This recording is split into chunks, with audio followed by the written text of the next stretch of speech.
Hello students, a warm welcome to all of you to our another new video of weekly current affairs and GK from March 24 to 30.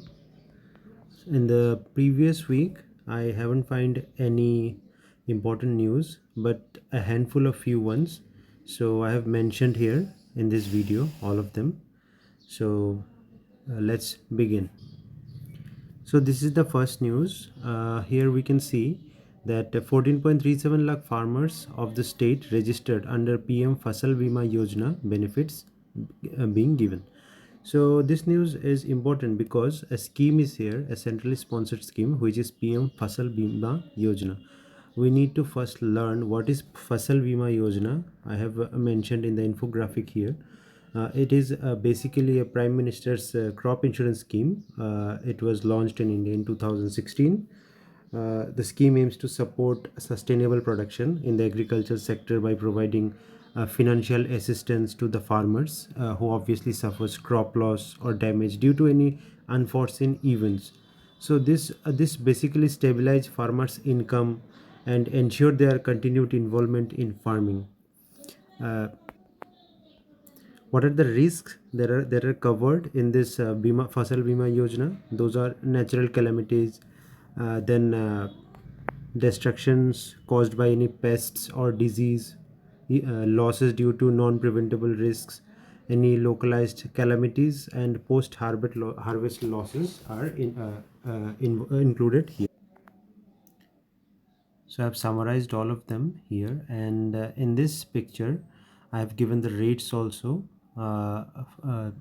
Here you can see the rates: 2% premium for kharif crops, 1.5% for rabi crop. Okay, so I think Fasal Bima Yojana is clear for you guys now. So let's move to the main news.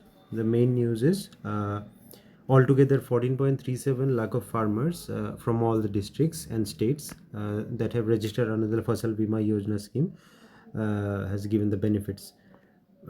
It is announced by State Agriculture Minister Ratan Lal Nath. I'm mentioning this in every video so that you don't have to learn the minister's name. If you follow my videos, you can gradually say the minister's name without even learning them. So I'm including that in every of my videos. So what are the benefits? Farmers can insure their crops by paying only rupees 10 per kani of cropland, while remaining rupees 210 of the premium of the insurance are paid by the state government. So the total insurance is 220. Out of the 220, state government is paying 210, and rupees 10 is being paid by the farmer under the Fasal Bima Yojana.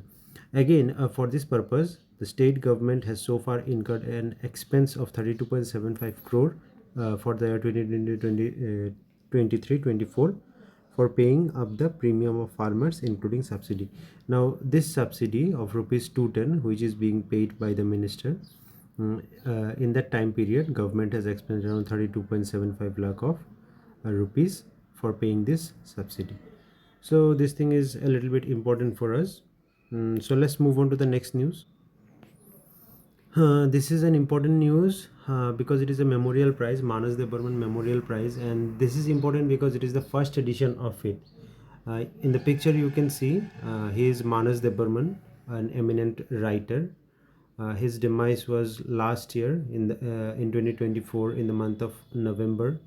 So this is the first time Manas De Burman Memorial Prize is being given in a press conference. So the first edition of Manas Devan Memorial Prize is given to Shankha Pallav Aditya this year.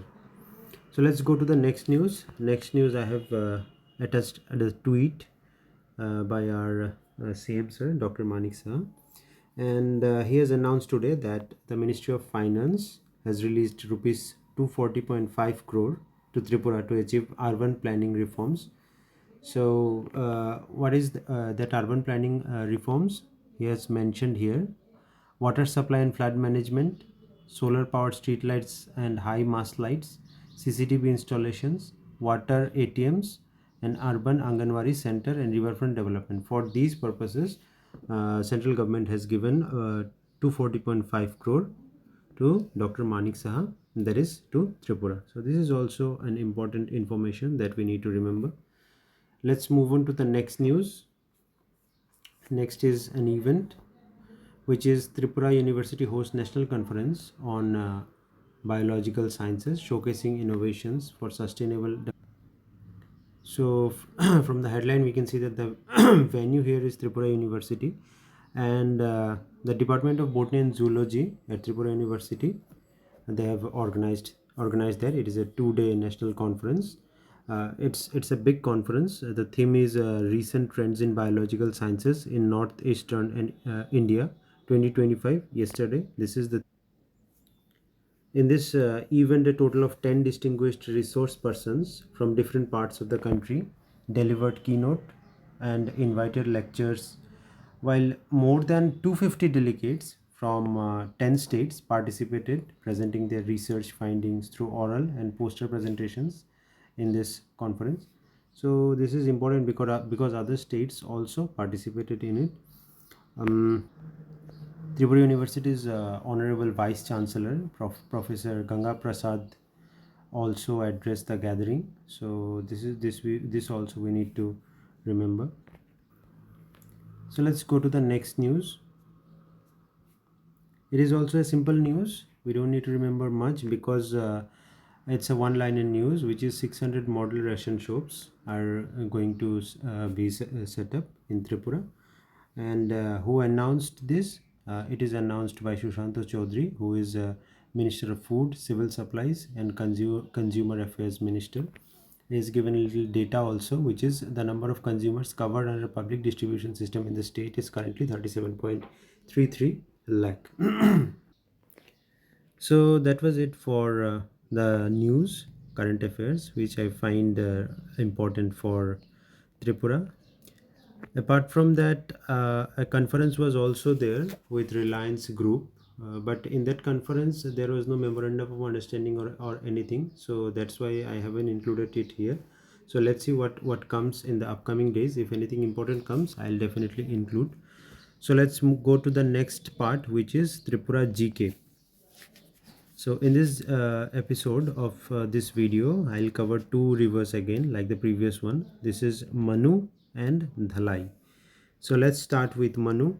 So first of all, how the name of the river Manu came. Some believe that a Hindu Shastrakar, whose name was Manu, used to worship Shiva on the banks of this river. So that is why the name of the river was given under his name, that is Manu.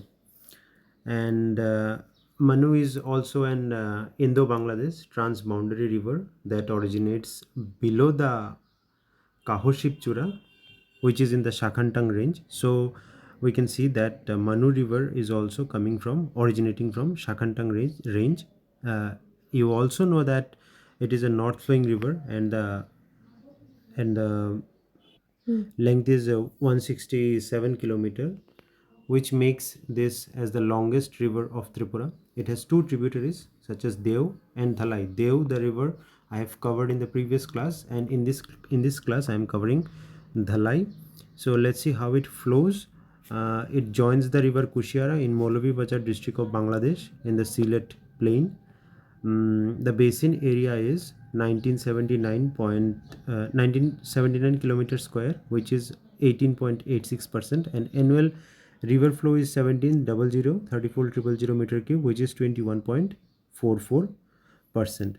In this, the important river banks of Manu are Longtarai Valley, Kumarghat, and Koilashwar, and the longest bridge of Tripura, which is Kanchan Setu, is also located over Manu. So that was the information about Manu. So let's see about Dhalai now. The length of Dhalai, as you can see, it is 117 kilometer. It is also a north flowing river, and the Dhalai rises from Atharamura range. It crosses between Langtarai and Atharamura range through Ambasa and Kamalpur town. It joins the river Manu near Kadamhata village, which is in Rajnagar Upazila, again Maulavi Bazar district of Bangladesh. So the basin catchment area here is 695 kilometers square, which is 6.61%, and annual river flow is 427,78,000 meter cube, which is 5.4%. So this is it for Dhalai. As you can see, Manu and Dhalai river I have covered, and in the previous classes I have covered the Deo, the Juri, the Longai rivers also. So that was it for this week. Again in next week we'll meet. Thanks for watching. Please do like, share and subscribe, and follow our Telegram channel for further updates and PDFs. And also share your valuable feedbacks in the comment section, and also if you have any queries, that also you can share. Thanks for watching. Peace out.